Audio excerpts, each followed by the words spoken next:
que estão chegando pela primeira vez a esta sala.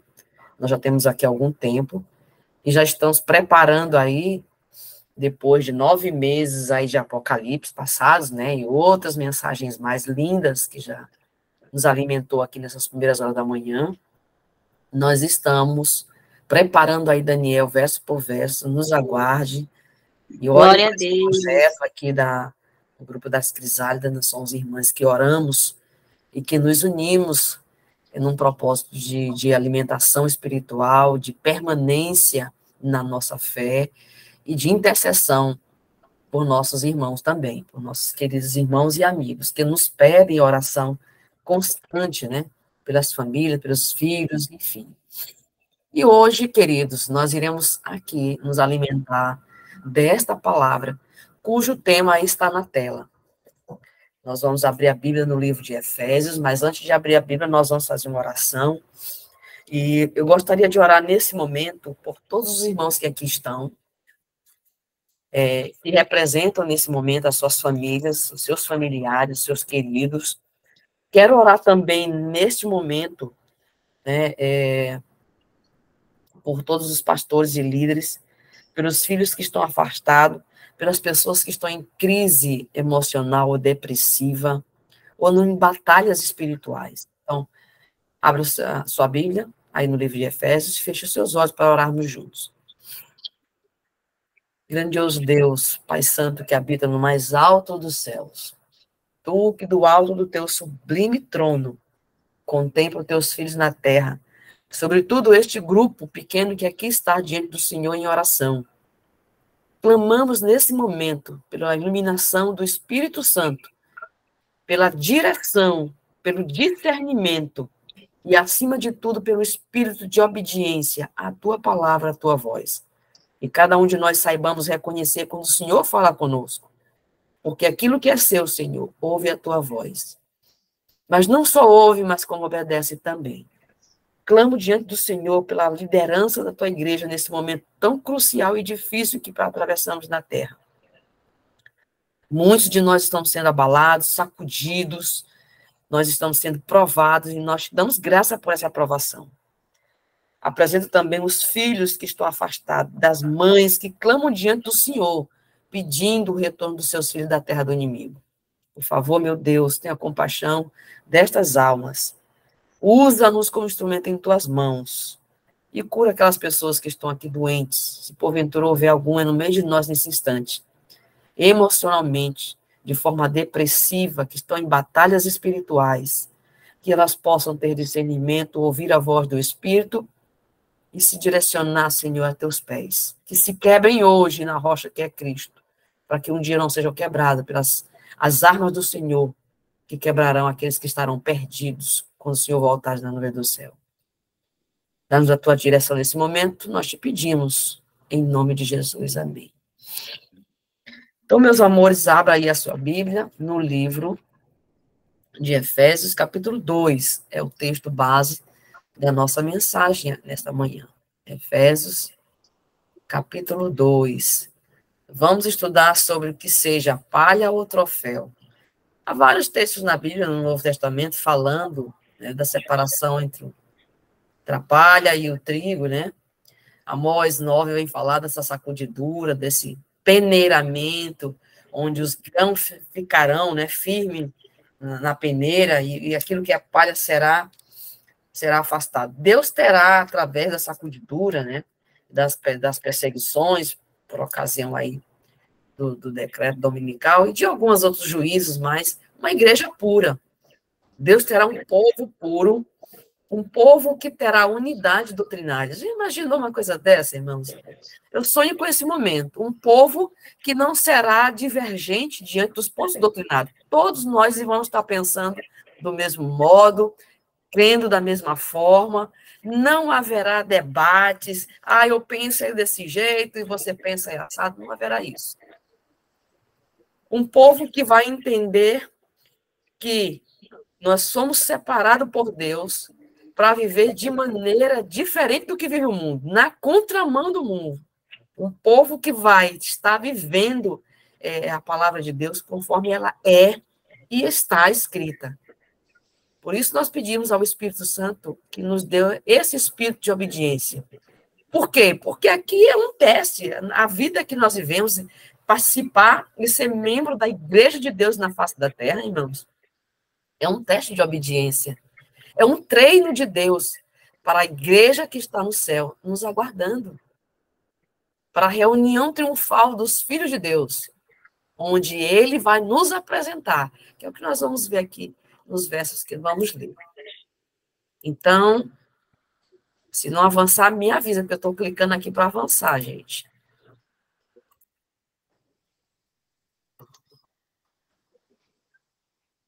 Livro de Efésios, capítulo 2, versos 4, 6 e 7. Assim diz o Senhor. Vai me direcionando aí, viu, Adiane? Tá Deus, bom. nos Deus. Avançou, né, irmã? Sim, avançou. Deus nos deu, juntamente com Cristo, e com ele nos fez assentar nas regiões celestes. Eu quero que você grave essa palavra-chave, essa expressão-chave, não palavra, né? Expressão-chave. Regiões celestes. Para mostrar nos tempos vindouros a suprema riqueza da sua graça. Eu vou ler de novo. Verso 2. Verso 4. Mas Deus, que é riquíssimo em misericórdia, pelo seu muito amor, que nos amou, estando nós ainda mortos em nossos pecados e ofensas, nos vivificou juntamente com Cristo pela graça, nos somos salvos. Né? E nos ressuscitou juntamente com ele, e nos fez assentar nos lugares celestiais em Cristo Jesus. E o verso 7 conclui, para mostrar nos séculos vindouros as abundantes riquezas da sua graça e da sua benignidade para conosco em Cristo Jesus. Queridos, você já parou para pensar que Deus nos fez assentar nos lugares? Ele diz, o texto diz, no tempo verbal presente. Na verdade, no tempo verbal passado. Ó, veja, Deus nos fez assentar nos lugares celestes.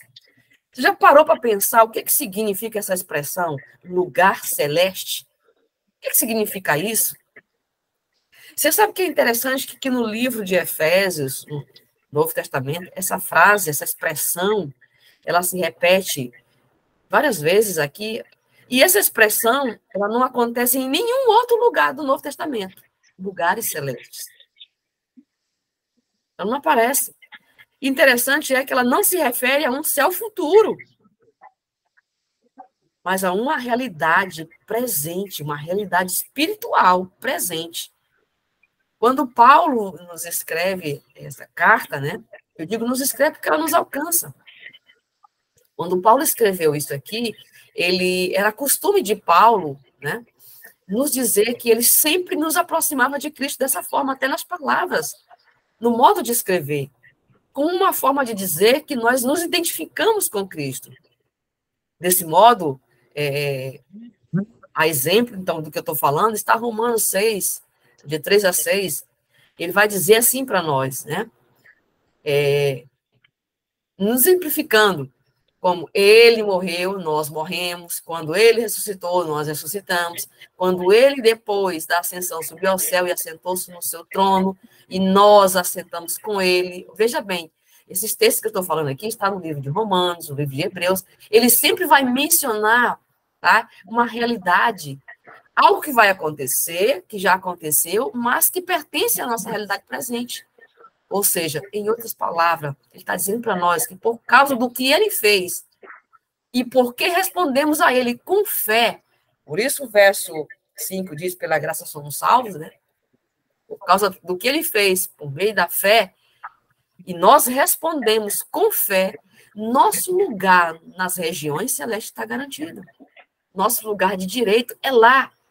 E por isso nós assentamos no seu trono ao seu lado. E como diz Pedro, reinaremos com ele por 1000 anos. E reinaremos eternamente, né? Por quê? Porque ele nos representa. Você sabe o que é interessante?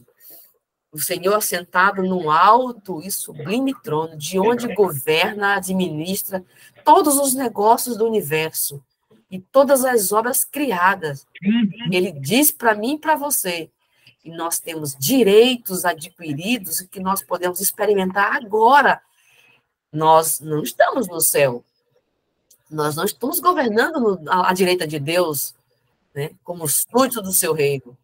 Mas ele disse que nós podemos fazer isso agora, por meio da fé, respondendo a ele, por meio da fé, ou seja, aceitando o que ele fez. Foi o que ele fez, ele morreu, nós vamos morrer para o nosso pecado, morremos para o mundo. Chegaremos a um ponto de que a nossa vida não tem nem mais uma importância, porque o que importa é fazer parte do governo de Deus e levar tantos quanto a este governo nós pudermos, estiver ao nosso alcance. Por isso, nessa batalha gigante espiritual, nós precisamos entender qual é a nossa identidade. E Paulo, nesse contexto aqui que nós lemos no livro de Efésios, ele vem nos identificando com Cristo, nos aproximando dele, e fazendo com que nós tenhamos a esperança da vida eterna como algo que acontece agora, presente. E desse modo, ele vem nos identificando com ele. Ok? Na contramão do mundo, todos nós estamos.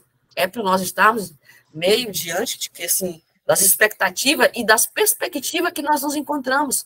Por exemplo, eu e vocês, todos os dias, nesse mundo de trevas e de escuridão, que a cada dia só aumenta, eu e vocês somos assediados pelo mal das diferentes formas. Eu e vocês, cada um de nós, temos uma árvore proibida.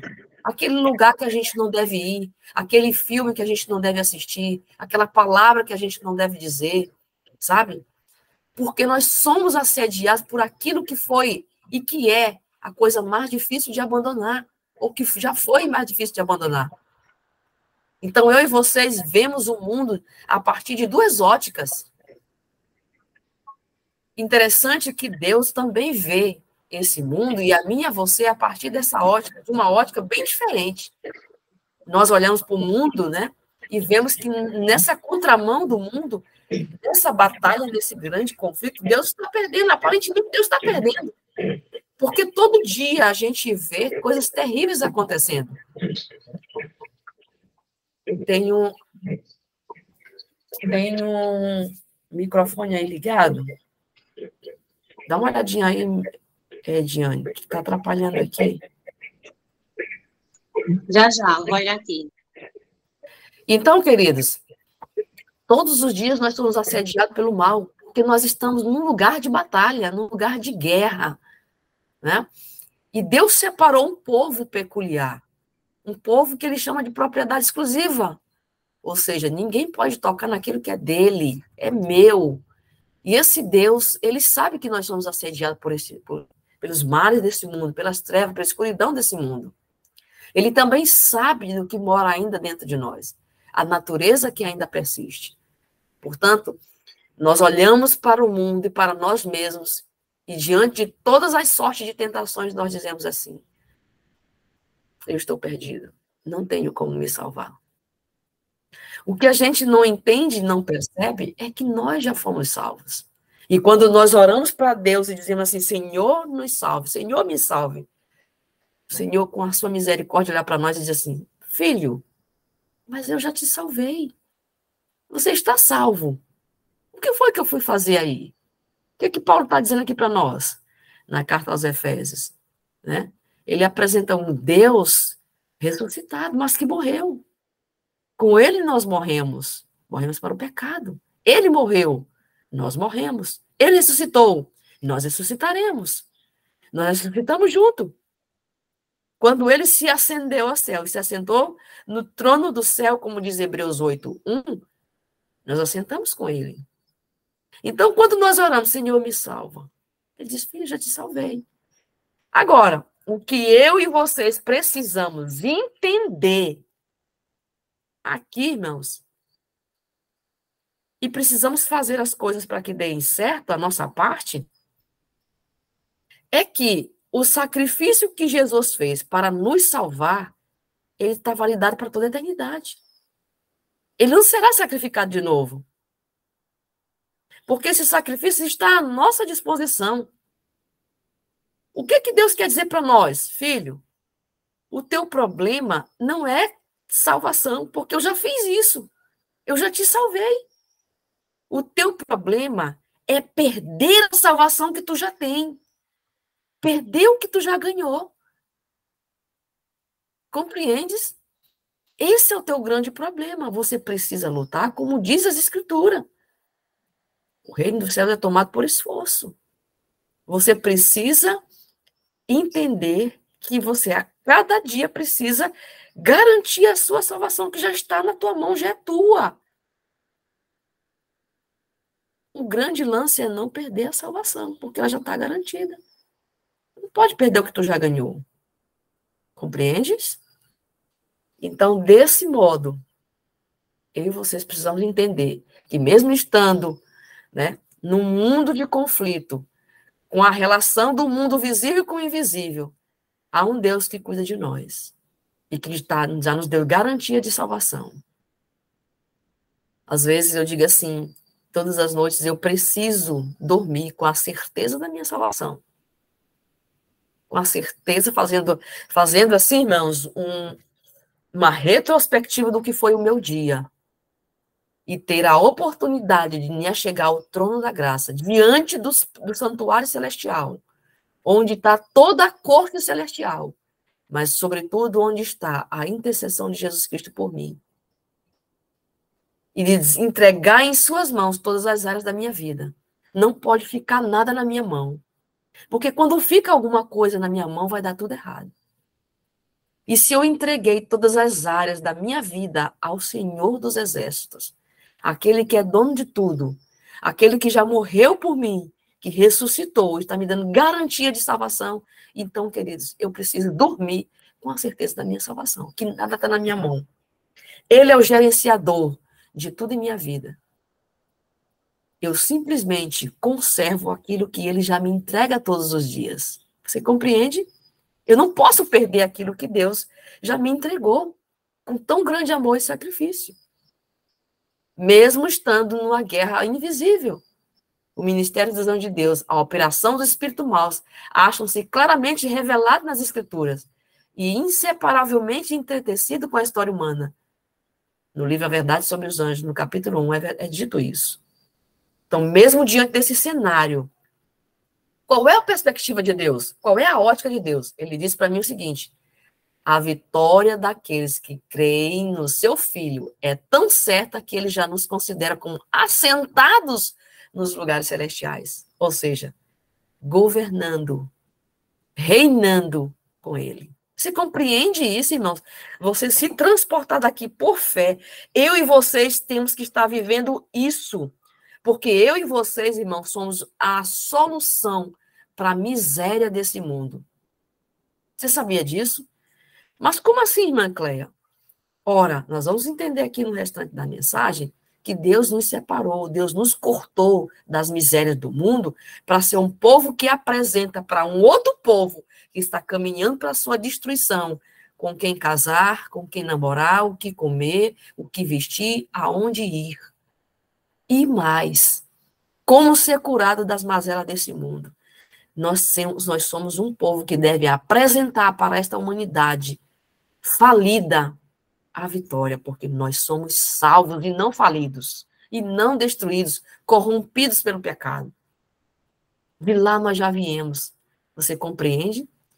E nós passamos a semana inteira nessas batalhas. Nós estamos cansados, e o Senhor providenciou o descanso semanal. Quantas vezes eu e você já dissemos assim para Deus, no final de semana, nas horas sagradas, graças a Deus pelas horas de descanso. E é por isso, irmãos, que é dito no livro de Hebreus, resta um repouso ainda para o povo de Deus. Ou seja, Deus está dizendo, a vitória para você que acredita em mim, ela está garantida. Você mesmo no mundo de trevas e escuridão, aí onde você está, você pode ser considerado uma pessoa que esteja assentada nos lugares celestiais. E louvado seja Deus por isso.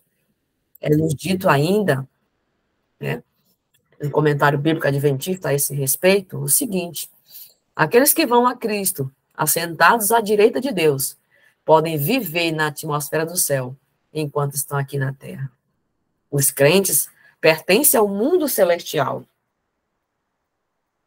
Os crentes pertencem ao mundo celestial. Você é crente?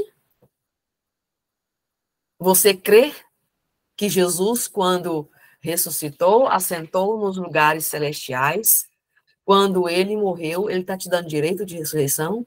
Você crê que é pela graça, esse favor que eu e você não merecemos, é que seremos salvos?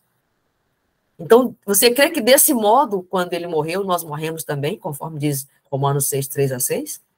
E que quando ele ressuscitou, nós ressuscitamos também? E temos agora o direito conquistado de assentar com ele no trono do seu lado? Porque ele nos representa? E se ele nos representa, nós que aqui ainda estamos, devemos representá-lo. Então, por todas as etapas que ele passou, nós também passaremos. Você está preparado para isso? É disso que eu estou falando. E para isso, eu preciso entender quem sou eu nesse cenário do grande conflito. Eu sou bênção ou sou maldição? Eu sou palha ou sou um troféu? Porque aqueles que entendem isto aqui que eu estou falando, irmãos, pertence ao mundo celestial. Porque a entrada de Cristo nas cortes celestiais é uma garantia da minha e da sua entrada também nas cortes celestiais. E isso serve para todos quanto o aceita. A vida espiritual na Terra se torna, então, uma antecipação da vida celestial. Cristo está conosco pelo Espírito Santo, conforme diz Mateus 28, 20, e nos considera como se já habitássemos com ele. Irmãos, ele nos considera como se já morássemos lá. Isso quer dizer para mim, para vocês, que quando eu entendo esta realidade e o busco, eu me transporto desse mundo de escuridão para o mundo da luz. Eu me assento com ele. Eu me achego à sala do trono, ao santuário celestial. Eu vou até o trono de Deus. Você compreende isso, irmão? E habitamos com ele.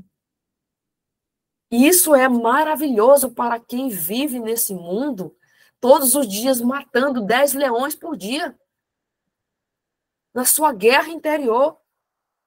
E por isso o Senhor nos livra na proporção da nossa fé, na proporção da nossa piedade, como diz 2 Pedro 2,9. O Senhor livra-nos dessas batalhas, dessas guerras, mas muitas vezes permite o livramento também. Muitas vezes ele apenas permite a provação, a batalha, com um propósito específico.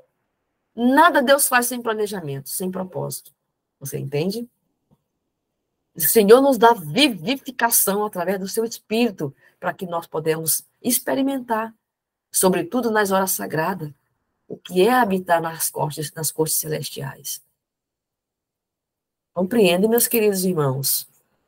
E qual é o propósito de Deus com tudo isso? Veja só, na meditação Cristo Triunfante, na página 31, quarto parágrafo. Aí está aparecendo 314, mas a leitura é essa.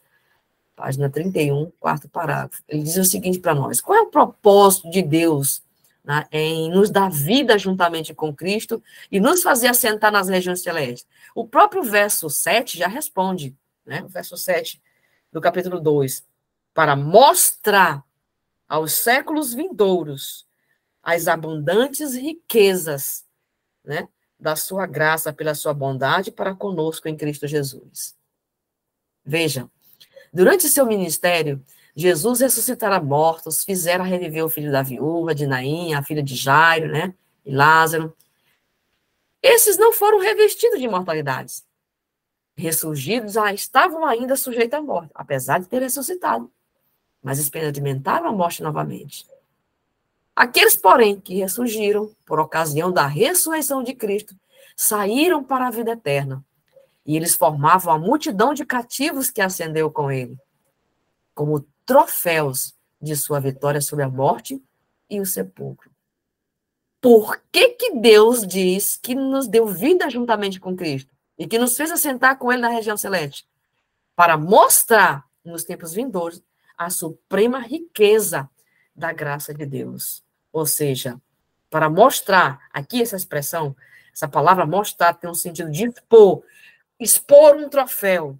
Você acha que quando alguém recebe uma condecoração, uma medalha ou um troféu, ele faz de forma velada? Nunca. Observa que os atletas, quando eles são coroados, quando eles são condecorados com as suas medalhas, há um público gigante para ali apreciar. Então, quando alguém recebe um troféu, ele não faz isso de forma velada, mas faz isso de forma pública. É publicamente demonstrado. Portanto, ao ser exposto aqui essa situação, né, o que ele conquistou, ele vai dizer o seguinte: vejam, é como se Jesus estivesse dizendo assim: vejam vocês o que foi que eu consegui com o meu sacrifício. E para quem ele está mostrando? Para quem ele está mostrando tudo isso? Né? Nós somos, diante do céu, dos mundos não caídos, troféu da graça, troféu na mão de Cristo, porque ele quer nos apresentar ao mundo não caído, aos ministérios dos santos anjos, a tudo o que existe de criação de suas mãos no universo. Ele vai mostrar publicamente: vejam, olha aqui o resultado do meu grande sacrifício de amor. Portanto, nós seremos troféu da graça, do seu santo amor, da sua misericórdia, vencedores da besta, vencedores do pecado, vencedores da carne, vencedores do diabo. Eles venceram porque eu venci. Eles morreram, agora foram ressuscitados. Entende? Essa multidão que um dia morreu e que foi ressuscitada juntamente com Cristo representa essa classe de pessoas que um dia vai experimentar isso também. Todos nós, se porventura dormirmos. Portanto, queridos, é como se nós fôssemos o troféu na mão de Cristo, que vai representar a maior prova para o universo de que Deus é amor. Você está preparada para isso? Então, quando você passar essa semana que vai começar, mais tarde, as piores provações que você disse assim: Deus esqueceu de mim, se lembre disso. Você um dia será troféu na mão do príncipe da vida, da majestade do universo, do desejado de todas as nações, aquele que é o amor personificado. Você será o troféu na mão de Cristo para provar para o inferno que Deus é amor. Amém? Para provar ao universo, ao mundo não caído em pecado. E por isso nós seremos, irmãos, o motivo de eterno estudo diante de Deus e os santos anjos, a redenção da humanidade. Então, para mostrar, para expor como um troféu aquilo que foi comprado por tão infinito preço, o sangue precioso de Jesus Cristo, a cada um de nós. Aqueles que haviam ressurgido foram apresentados ao universo celestial como troféus, amostras da ressurreição de todos os que recebem a Jesus Cristo e nele creem como seu salvador pessoal. Era um símbolo da ressurreição final dos justos. O mesmo poder que ergueu Cristo dentre os mortos, erguerá sua igreja como sua noiva e a glorificará em Cristo, acima de todos os principados, acima de todas as potestades, acima de todo nome. Não só nesse mundo, mas nas cortes celestiais, o mundo lá do alto. Louvado seja Deus por isso. Que nós seremos troféus, nós seremos bênção. Amém? E aí eu pergunto para você, queridos, nesta hora tão crucial da humanidade, você já parou para pensar por que nasceu neste tempo? Para que você nasceu nesse tempo? Deus não poderia ter pessoas mais capacitadas, bem mais preparadas do que você para esse tempo? Por que essas pessoas bem mais capacitadas já dormiram e você está em pé? Já parou para pensar qual é o propósito de Deus com isto na sua vida? Sabe, meus queridos, Deus ele tem altos planos para cada um de nós, altos planos para cada um de nós, eu repito. E ele está recrutando um povo que vai habitar no céu e que será perfeito. Perfeito em esplendor, perfeito em justiça. E uma palavra que descreve o céu é a perfeição. E uma palavra que descreve este mundo tenebroso é imperfeição. Ou seja, bênção ou maldição, palha ou troféu. Qual é o seu propósito? O que você já entendeu nesses tantos anos de vida que você tem na sua caminhada cristã? Você é palha ou você é troféu? Você sabe o que vai acontecer com a palha? E o que acontece com a palha? Como eu já bem mencionei aqui no início, quando citei Amós 9, verso 9, que nós seremos sacudidos, tudo será abalado. Queridos, o que Deus fez na sua vida que você pode dizer hoje, com toda certeza, eu sou uma bênção? O que Deus tem ainda que fazer para que você possa dizer que você pode ser uma bênção? O que falta para você abandonar? Começar de novo? Será que Deus não poderia deixar você para trás e levantar outra pessoa no seu lugar? Para que ele chamasse de troféu? Para que você fosse contado entre aqueles que estarão na corte celestial? Deus não poderia começar de novo com outra pessoa? Poderia. Mas ele te ama demais. E ele quer contar com você. Ele quer te chamar de troféu, de bênção, e não de maldição. Agora, tem um detalhe nessa história. Nós escolhemos ser palha, não é Deus. Quando ele diz assim, filho, eu vou te salvar do quê? Você ora para Deus e diz assim, Deus me salva. Mas ele diz assim, filho, eu vou te salvar do quê? Se o problema não é a salvação, porque eu já garanti ela. O teu problema, filho, é permanecer na salvação. Para quê? Você não se torne calor, comburente, reação em cadeia, combustível. Porque a palha é o combustível do fogo.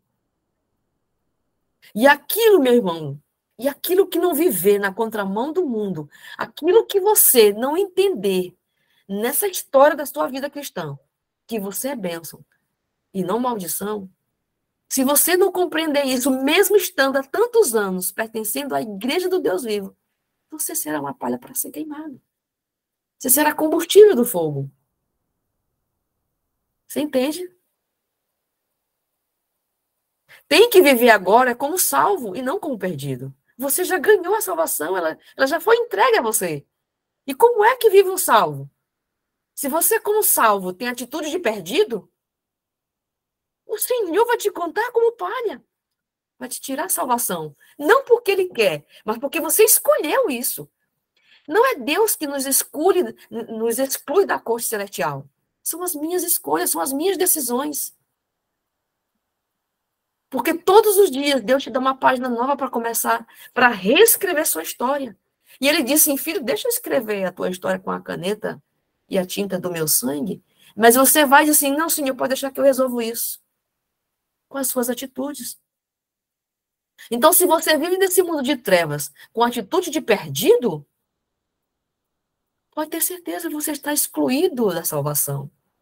Por você mesmo, você é palha.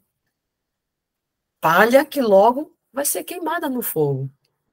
Agora, se você vive na contramão do mundo, se você escolhe comer, se você escolhe vestir, se você escolhe adorar, se você escolhe namorar e casar com aquilo que está registrado nas cortes celestiais e que foi ofertado por Deus quando ofereceu seu filho na cruz, e por fé você vive conforme a palavra e vive como vive um salvo, você claramente será um troféu. A quem Deus vai apresentar e dizer, aqui está a prova do meu amor. Você compreende? Porque a palha, logo, logo, ela vai virar cinza. Diz Isaías 33, verso 11, quando a palha é lançada no fogo, ela logo se consome, se tornando cinza. Porque a palha representa tudo aquilo que não tem sustentação própria. Ou propósito firme, salvífico em Cristo Jesus. Quando eu falo de fé própria, é uma fé que não é levada pela cabeça de outro, mas aquela fé que você construiu ao longo da tua vida cristã, em comunhão com Deus. Porque Ele mesmo disse, em mim nada podeis fazer. E por isso é passageiro, leve e fácil de ser consumido. É combustível do fogo.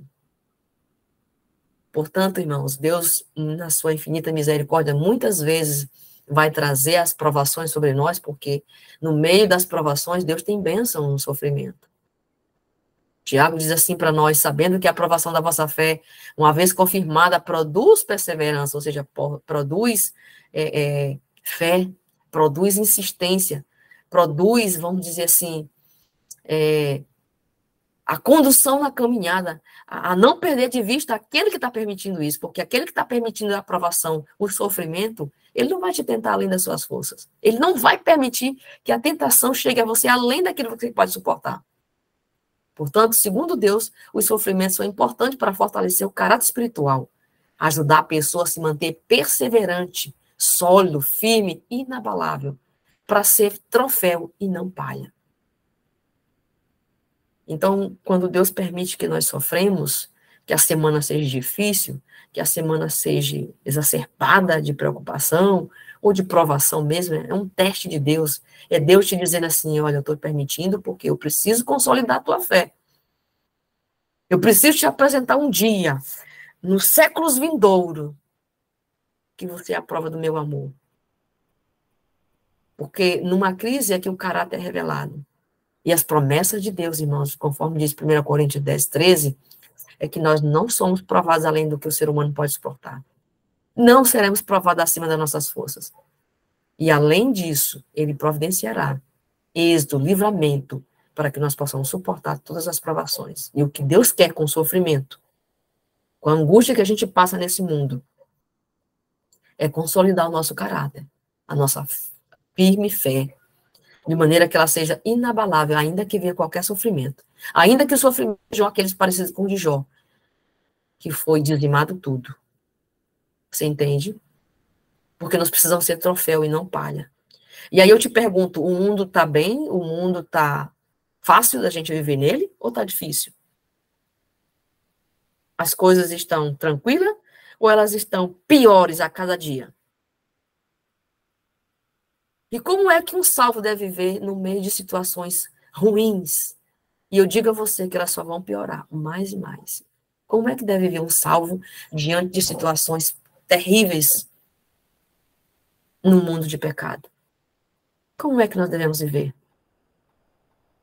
Será que as coisas estão tranquilas? Será que não existe doença? Será que não existe crises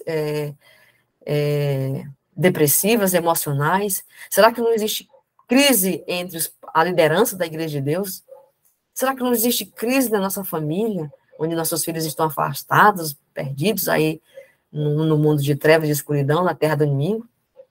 Será que existe união dentro das nossas igrejas, no meio da nossa irmandade? Tá bom viver neste mundo? Estamos satisfeitos em estarmos aqui com ele? Porque se nós temos problemas mais e mais, nós temos que ser pessoas capazes de resolver esses problemas. E de apresentar ao mundo a solução desses problemas.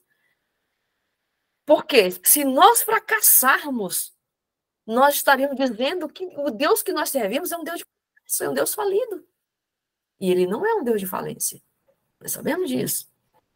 Então, Deus permite tudo isso, né, para nos treinar nas vicissitudes da vida, para que a igreja permaneça salva, porque nosso problema não é a salvação, ela já foi garantida.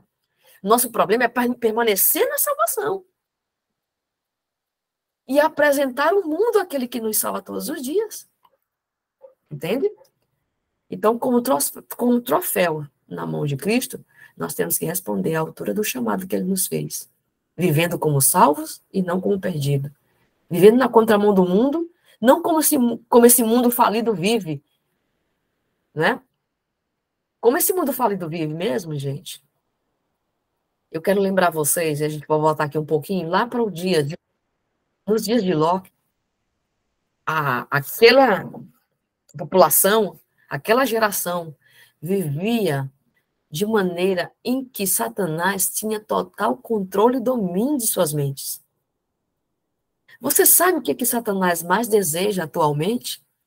É transformar esta geração, esse tempo em que nós vivemos, num tempo daquele que Ló viveu. E está distante? Veja como que está o mundo no homossexualismo. Veja como está o mundo nas guerras, preparado para um destroço final. Veja como está a mente das pessoas, voltada-se para casamentos líquidos. Todos os dias as pessoas se separam e se relacionam novamente. Todos os dias as pessoas vestem, trocam de companheiro como se trocam de roupa, de camisa. Vivendo nesse mundo falido. E não é propósito de Deus que os seus troféus vivam desse modo. Você não é falido, você é salvo. E como salvo, deve viver como salvo e não como perdido. Porque se não vivermos à altura do chamado que nos foi feito, nós seremos queimados. Simples assim. Porque é para isso que a palha vai existir. E é por isso que Deus, a cada dia, está permitindo a sacudidura no meio de nós. Todos os dias Deus permite um pouquinho do seu juízo. Todos os dias Deus permite um pouquinho da aprovação.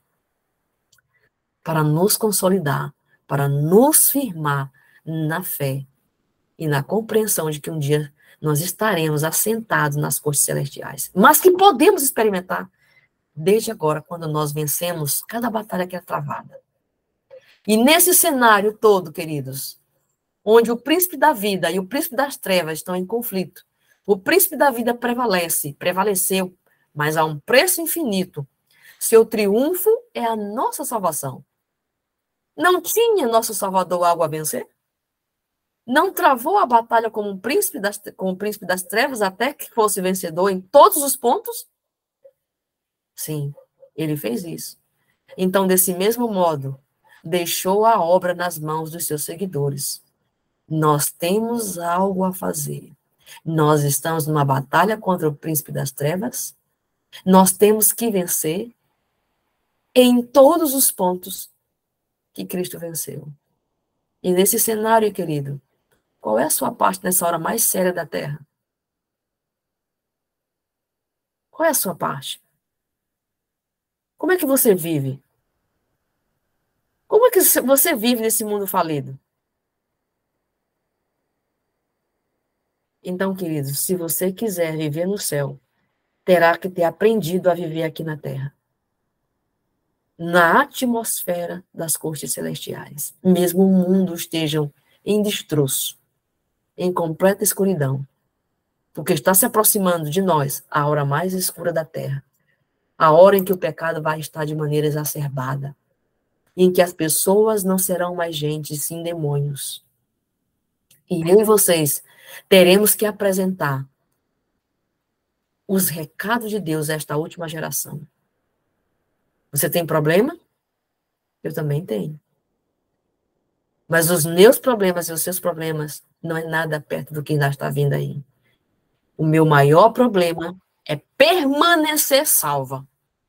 Porque essa batalha eu travo todos os dias em você também. Qual é a minha parte nesse cenário? Os adventistas do sétimo dia foram escolhidos por Deus como um povo peculiar, separado do mundo, da escuridão, da treva, com uma grande talhadeira da verdade. Ele os cortou da pedreira do mundo e os ligou a si. Tornou-os representantes seus e os chamou para serem embaixadores seus na obra final de salvação.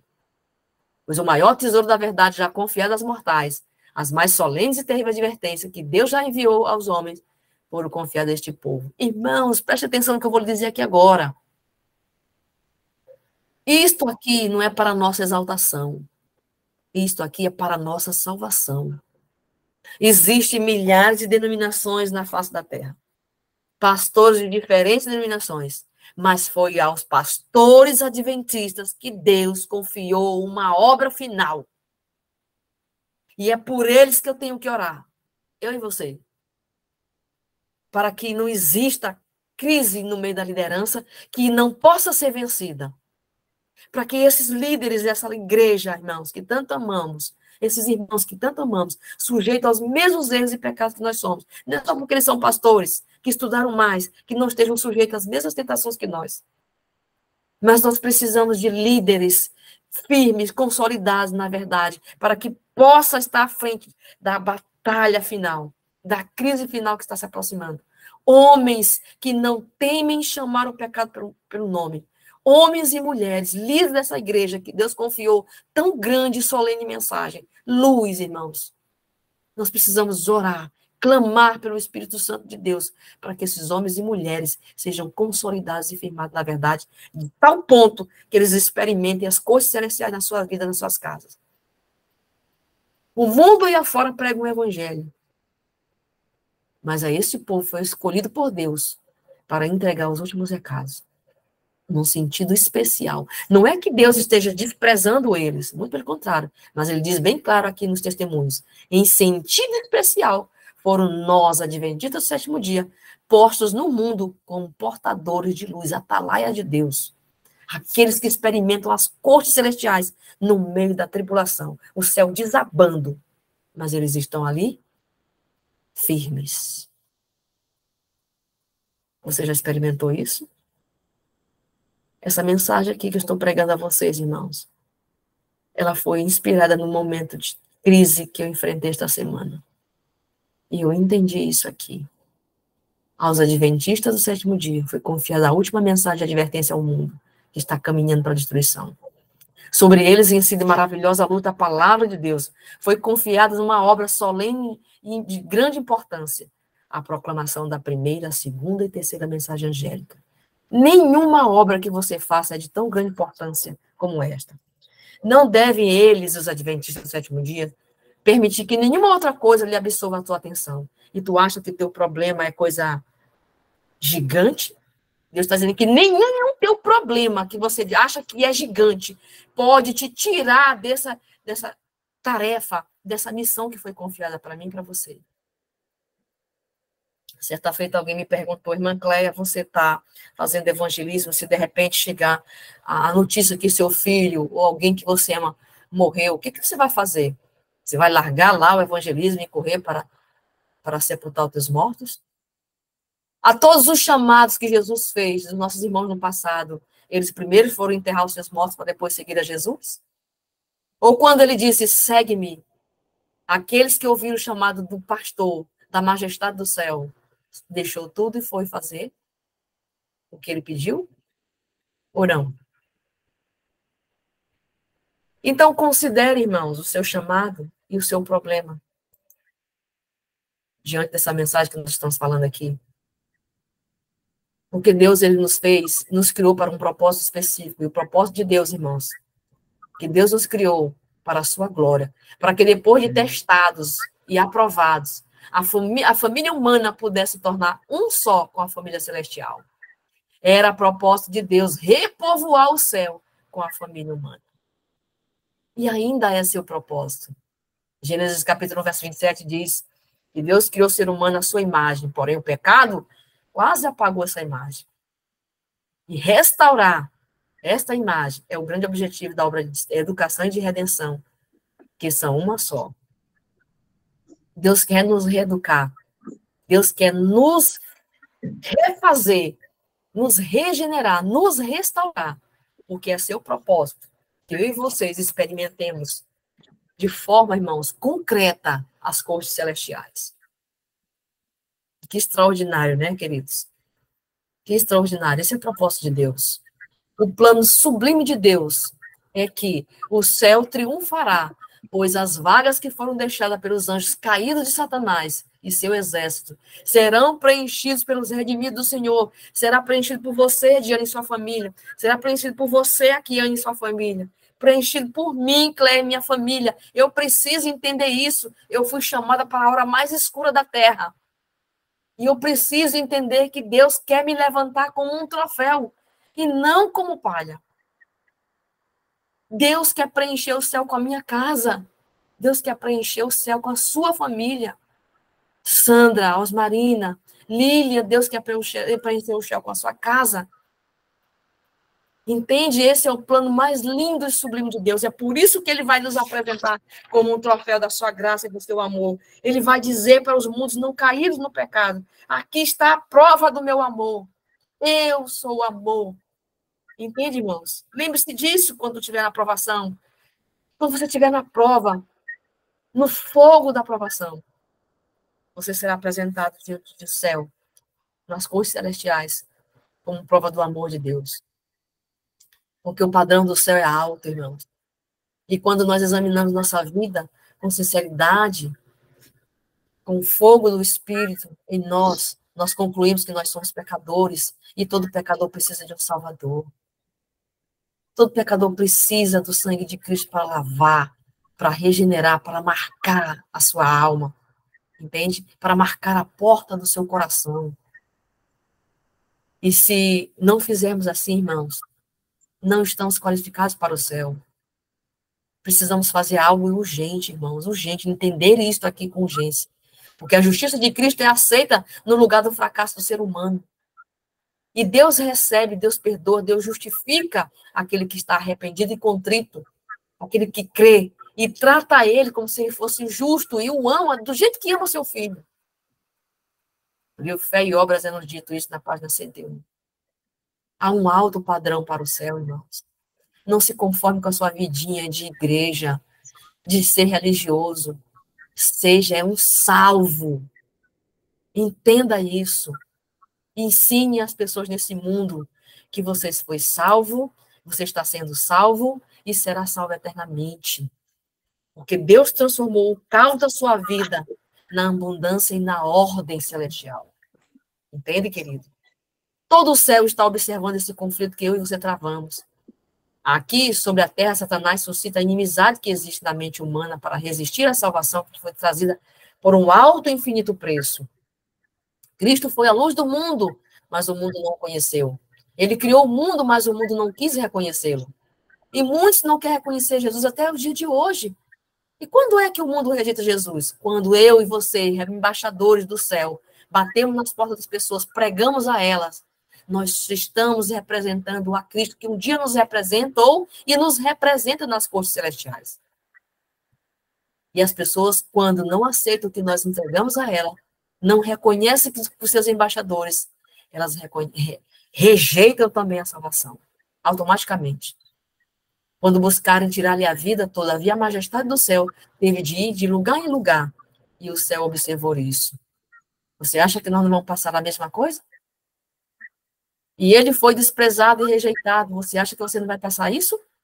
Foi escarnecido e ultrajado. Você acha que você não vai passar por isso também? Paulo passou essas 4 coisas, irmãos. O abandono, a rejeição, as doenças. Ele enfrentou tudo isso. Mas o que foi que ele disse ao final? Todas as coisas que um dia tive, eu considero como refúgio. Quando o trajado não revidou, Satanás não cessou sua perseguição até que Cristo fosse pendurado na cruz do Calvário. Todo o céu e todos os mundos que Deus criara estavam observando o conflito. Consumaria Cristo o plano que havia empreendido de erguer as pessoas perdidas do abismo do pecado? Sim. Louvado seja Deus por isso. O grande rebelde foi desarraigado dos pensamentos de todos quando Jesus ressuscitou. Até então, os mundos não caídos, os anjos que ficaram no céu, ainda tinham dúvida a respeito do amor de Cristo. E naquele momento, quando ele é crucificado e morre no madeiro, derrama o seu sangue, e na sequência dos eventos ressuscita, todo o pensamento que ainda existia de afeição contra aquele que um dia foi a liderança no céu, foi desarraigada para sempre. E este mesmo Cristo, que foi levantado para que eu e vocês pudéssemos ser levantados um dia como troféu, é o meu Salvador. Nesse momento, ele é o meu intercessor, ele é o meu advogado e o seu. Agora, esse é o Salvador da raça humana, ele é o intercessor, e está fazendo a expiação por nós, pelo mundo diante do Pai. E é esse intercessor, esse juiz, esse advogado, esse precioso Salvador, que é nos dito na sua palavra, virá outra vez. E eu te pergunto, meu irmão, minha irmã, meu querido irmão que está aqui nesse momento, como é que Jesus, o teu Salvador, vai te ver? Como palha ou como troféu? Como você será erguido, irmão, querido amigo? Como alguém que será apresentado aos mundos não caídos no pecado, às cortes celestiais, como troféu ou como palha? A decisão é sua. A escolha é sua. E que nesse momento, nessa hora, você possa reconhecer a sua real condição diante do céu, para ser contado nas cortes celestiais. Porque um dia, esse mesmo intercessor, esse mesmo Salvador, ele vai dizer assim: não vos conheço. E por mais dura que seja essa sentença, ela será pronunciada pelos lábios daquele que é amor. E por amor, ele vai fazer isso. Que Deus em Cristo hoje te abençoe, te concedendo um espírito de investigação, um espírito de obediência, um espírito de serviço, para que você possa ser contado entre os salvos e entre aqueles que serão o troféu. Esse é o meu desejo e a minha oração, em nome de Jesus. Amém.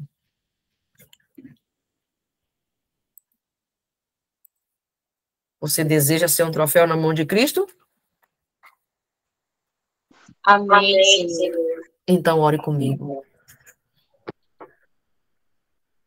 Querido Deus, Santo de Israel, nós enfrentamos grandes e terríveis batalhas.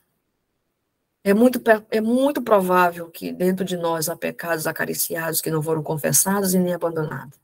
É muito provável que nós gostamos do que nós praticamos. É muito provável que nós somos afeiçoados às coisas deste mundo, somos atraídos por aquilo que Satanás oferece. Estamos nos terrenos encantados de Satanás. Mas, Senhor, por tua misericórdia, quebre esse encanto. Tire de nós aquilo que o Senhor não plantou. Não deixe que nós sejamos combustível para o fogo. O Senhor é fogo consumidor. Então, queime dentro de nós aquilo que ainda arde, que é pecado, que nos separa do Senhor. Seja um filme, seja novela, seja um futebol, seja uma paixão, seja o que for, meu Deus, que nos atraia, que nos prende ainda nesse mundo. Por favor, nos ajude a soltar, a colocar na tua mão. Qualquer área da nossa vida que ainda não está consagrado, santificado, nós queremos colocar nas tuas mãos.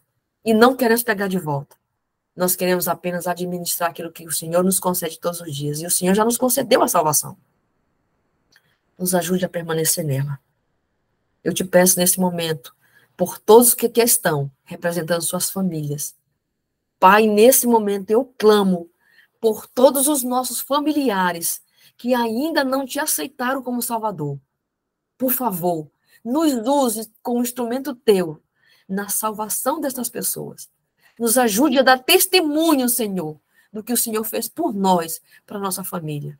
Para que eles enxerguem em mim e nos meus irmãos que aqui estão, que nós servimos um Deus vivo, apaixonado por nós, que intercede nas cortes celestiais e que deseja nos apresentar diante de todo o universo, a cada um de nós como troféu do seu amor e da sua graça. Por isso nós te pedimos, nós clamamos o perdão dos nossos pecados, a purificação de nossas impurezas, em nome de Jesus Cristo. Amém. Deus em Cristo te abençoe e te conceda um feliz sábado a todos.